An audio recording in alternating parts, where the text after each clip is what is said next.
আসসালামু আলাইকুম। স্টুডেন্ট কর্নারের পক্ষ থেকে তোমাদের সবাইকে স্বাগতম। আমি Sabbir Hossain, Manarat international university student.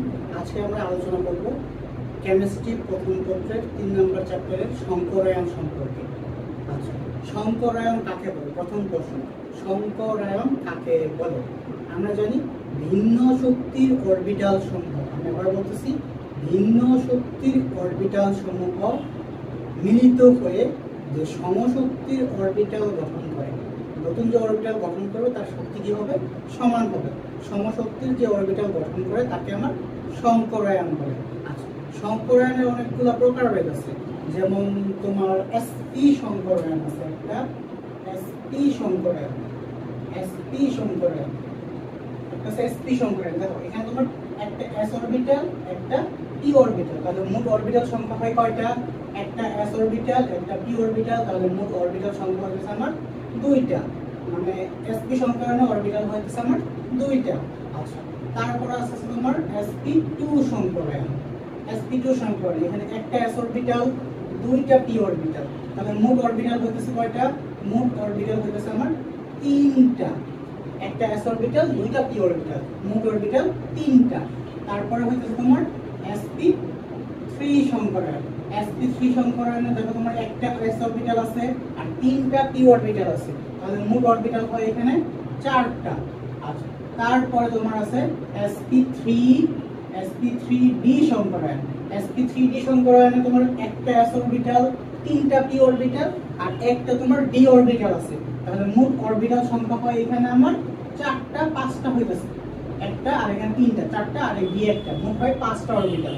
ওকে, তারপর আছে তোমার sp3d স্কয়ার। ওকে, এখানে দেখো তোমার একটা s অরবিটাল, তিনটা p অরবিটাল, মোট চারটা, আর আছে তোমার দুইটা d অরবিটাল, মোট অরবিটাল হয় তোমার কয়টা? ছয়টা। ওকে, তারপর আছে তোমার sp3d কিউব। এই ক্ষেত্রে তোমার সংখ্যা দেখো একটা s অরবিটাল, তিনটা p অরবিটাল, মোট হলো তোমার কয়টা?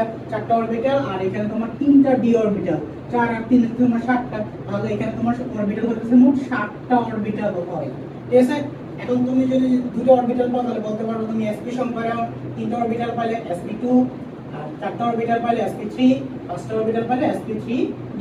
সিমিলারলি 6টা পাইলে তোমার কি sp3d স্কয়ার, 7টা পাইলে sp3d কিউব। আচ্ছা, এখন এই মানগুলো কিভাবে তুমি ক্যালকুলেশন করবে? সেজন্য একটা সুন্দর সূত্র আছে তোমাদের বইয়ে, দেখবা সংকরায়ন বের করার একটা সুন্দর সূত্র আছে, সংকরায়ন। সূত্রটা হচ্ছে কি? Half half third bracket half into তোমার কেন্দ্রীয় পরমাণুর, কেন্দ্রীয় পরমাণুর কেন্দ্রীয় পরমাণুর সর্বশেষ কক্ষপথের ইলেকট্রন সংখ্যা, সর্বশেষ কক্ষপথের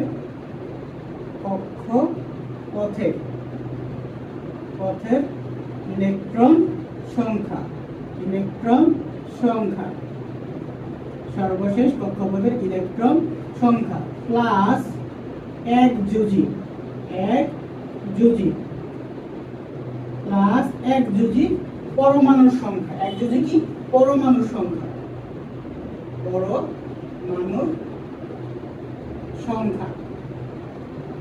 প্লাস এক যোজি পরমাণুর সংখ্যা মাইনাস হলো তোমার ক্যাটায়ন অথবা অ্যানায়ন,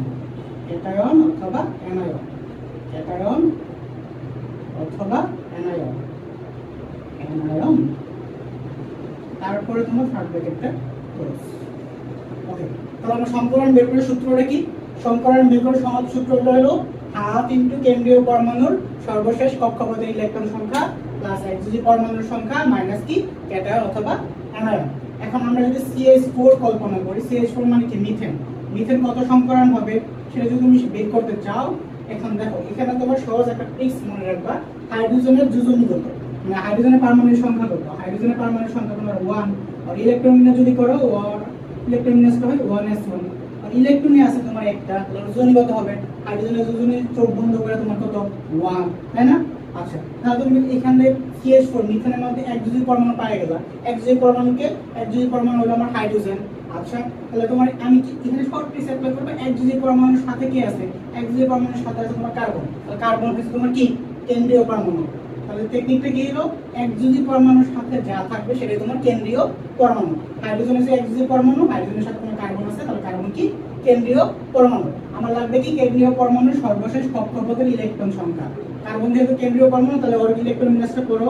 কার্বনের মানে ইলেকট্রন পরমাণু সংখ্যা তোমার 6, ইলেকট্রন বিন্যাস কি আসবে 1s2 2s2, তারপরে হবে কত 2p2।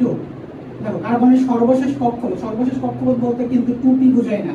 সর্বশেষ কক্ষপথ বলতে তোমার 2 নাম্বার অরবিটালটা পুরোটা বোঝা গেছে। কিন্তু দেখো এখানে কয়টা ইলেকট্রন আছে মোট? এখানে মোট ইলেকট্রন আছে তোমার 2টা আর 2টা 4টা ইলেকট্রন আছে না? 4টা ইলেকট্রন আছে, ঠিক আছে? 4টা ইলেকট্রন আছে। তাহলে দেখো তোমার সূত্র কি ছিল? হাফ, সূত্রের হাফ দিলাম। তারপরে তোমার কি বলছে? কেন্দ্রীয় পরমাণুর সর্বশেষ কক্ষপথে ইলেকট্রন সংখ্যা। কেন্দ্রীয় পরমাণুর সর্বশেষ কক্ষপথে ইলেকট্রন সংখ্যা হচ্ছে আমার কত? 4 প্লাস একযোজী পরমাণুর সংখ্যা, তাই না? ওই যে একযোজী পরমাণুর সংখ্যা, আমরা একযোজী পরমাণু আমার কি হাইড্রোজেন, হাইড্রোজেনের সংখ্যা এখানে দেখো কয়টা? 4টা হাইড্রোজেন আছে, তাই না? 4, তাহলে মান আসতেছে কত? হাফ ইনটু 8, দ্যাট মিন্স কত? 4। দেখো 4টা অরবিটাল থাকলে আমরা এই যেখানে কি বলতেছি? এটা কোন সংকরায়ন? sp3 সংকরায়ন। এখানে আমার মান আসছে কত? CH4 এর মিথেনের মান আসছে 4, সো এটা হবে তোমার কত?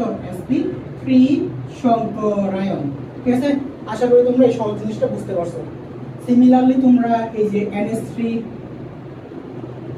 ও H2 এরটা বাসায় ট্রাই করো।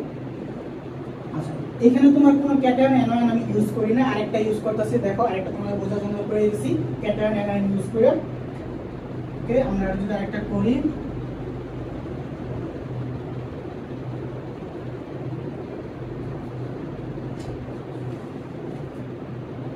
আমার কমন একটা एग्जांपल হইছে BF4-। এখানে দাও ফ্লোরিন কত? ফ্লোরিনের হচ্ছে তোমার গ্রুপ 17 এর মৌল।